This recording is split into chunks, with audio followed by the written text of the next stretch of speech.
Ini bukan Quran, bukan buku doa-doa, bukan kitab kuning yang biasa dibaca di pesantren.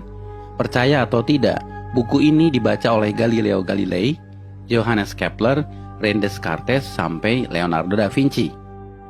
Judul aslinya dalam bahasa Arab adalah Al-Manazil, tapi kemudian diterjemahkan ke bahasa Latin menjadi Book of Optics. Ini adalah buku sains paling berpengaruh dalam sejarah sains di Eropa, bahkan seluruh dunia dalam bidang optik. Tanpa buku ini, mungkin sekarang tidak ada yang namanya kamera. Menariknya, buku ini usianya lebih dari 1000 tahun, tapi sampai sekarang masih relevan. Amazing is that we, all around the world, we talk about Newton as being the father of optics, and yet here we are, 1,000 years ago. Siapa penulis buku ini? Orang Barat menyebutnya Al-Hazen, sebutan Latin untuk Al-Haytham. Ya, beliau adalah Ibnu Al-Haytham, seorang ilmuwan muslim di abad ke-11, di mana ketika itu Islam sedang dalam masa keemasannya. Orang Barat menyebutnya the Islamic Golden Age. Allow me to introduce Ibn Al-Haytham, a great scientist whose ideas led to the invention of the camera. You invented the camera? Mungkin bagi kalian, Ibnu Al-Haytham bukan siapa-siapa. Bahkan banyak muslim yang tidak kenal beliau. Tapi di Eropa, beliau sangat terkenal, disejajarkan dengan Galileo dan Newton, karena beliau adalah peletak dasar ilmu tentang cahaya. Sehingga Ibnu Al-Haytham disebut sebagai The Fathers of Optics. Karena itu pada tahun 2015, UNESCO pernah mengadakan perayaan The International Year of Light untuk mengenang 1000 tahun karya Al-Haytham. I am pleased to partner with the international organization 1001 Inventions to launch the World of Ibn Al-Haytham Global Campaign to promote light science for the benefit of all. A groundbreaking scientist from 1,000 years ago, the life and work of Ibn Al-Haytham have never been as relevant as they are today. Salah satu temuan Ibnu Al-Haytham yang paling merevolusi pandangan sains dunia ketika itu adalah bagaimana beliau menjelaskan cara mata kita bekerja. Sebelum adanya beliau, para ilmuwan Yunani seperti Plato dan Euclid percaya bahwa mata mengeluarkan semacam sinar ke arah objek untuk bisa melihat. Hal itu kemudian dibantah oleh Ibnu Al-Haytham. Justru matalah yang menangkap patulan cahaya sehingga kita bisa melihat.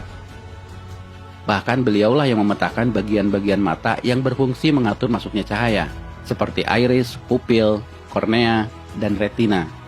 Temuannya ini bukan sekedar teori, Ibnu Al-Haytham membuktikannya dengan eksperimen. Bahkan eksperimennya yang bisa dibilang cukup sederhana ketika itu, menjadi dasar bagi penemuan kamera zaman sekarang, yang pada saat itu disebut kamera obscura.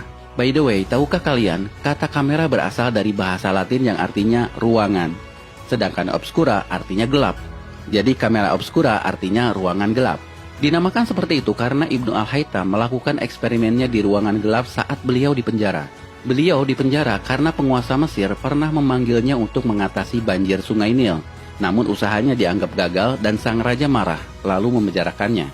Tapi saat di penjara inilah justru jadi momen bersejarah bagi Ibnu Al-Haytham dan bagi perkembangan dunia sains modern. Salah satunya adalah penemuan kamera obscura. We have a beautiful view of a nice church just outside the window here. Now, if I close these blinds, through this pinhole I created in this blind, I'll be able to capture an image of this church on this transparent screen. However, it's an inverted image, as Ibn al-Haytham explained and demonstrated. If I let this eye look through this pinhole, I'm gonna be able to see the image of the church again, invert it back on the retina. Kalau menurut kalian temuan Ibnu Al-Haytham ini biasa saja, perhatikan bahwa Ibnu Al-Haytham bukan sekedar menjelaskan cara kerja mata, tapi sifat dari cahaya itu sendiri. Beliaulah yang pertama membuktikan bahwa cahaya berjalan dalam lintasan lurus, sehingga beliau bisa menjelaskan pantulan cermin, pembiasan cahaya, dan fenomena-fenomena lainnya. Dan ini menjadi landasan penemuan semua teknologi yang melibatkan cahaya, seperti kabel optik, laser, komunikasi satelit, sampai akselerator partikel. I'm sort of wondering what Ibn al-Haytham would think doing experiments with candles and pinhole cameras. Well, he wouldn't even be able to imagine a world 1,000 years later. I think it's come a long way, but ultimately we're using exactly the same principles that he was thinking about back then. Itulah kenapa buku Al-Haytham ini menjadi sangat penting bagi perkembangan sains modern. Apa yang kalian pelajari di sekolah dalam bab optik seperti cermin, pembiasan cahaya, lensa, cara kerja kamera, teleskop, mikroskop, semuanya berasal dari buku yang usianya 1000 tahun ini. Namun sayang, Ibnu Al-Haytham tidak pernah disebutkan di buku-buku sekolah. For me, what's so amazing is that we, all around the world, we talk about Newton as being the father of optics, and yet here we are, 1,000 years ago, 700 years before Newton, and here's a ray diagram. There's a convex lens, and there's a focal point, and there's all the ray lines and parallel lines and the angles of refraction. Here it is, 1,000 years ago.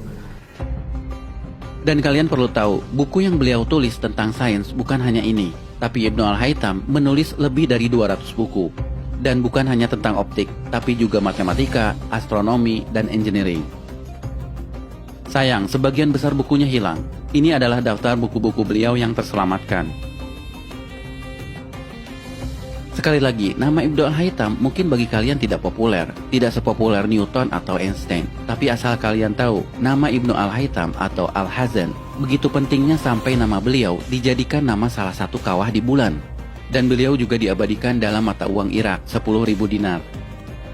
Dan ini adalah film yang diputar di perayaan di International Year of Light, kerjasama UNESCO dan 1001 Invention. Sebuah film yang mencoba menggugah kesadaran kita bahwa ada peran peradaban Islam dalam sains modern. I found a way of projecting an image onto another surface through a small hole in a dark room, later called camera obscura. Abbas ibn Farnas. He dared to dream about flying 1,000 years before the Wright brothers. Nah guys, dalam momen Ramadan ini, mari kita merenung. Jika kalian seorang muslim, tidak melulu harus pandai dalam urusan agama. Ibnu Al-Haytham adalah contoh bahwa seorang muslim juga bisa berperan dalam kemajuan peradaban dunia dalam ilmu pengetahuan. Karyanya melampaui batas agama, batas negara, bahkan batas waktu. His book changed everything, and he's regarded by many as being the father of modern optics. In fact, I'd go further than that and say he was the greatest physicist in the 2,000-year span between Archimedes and Isaac Newton.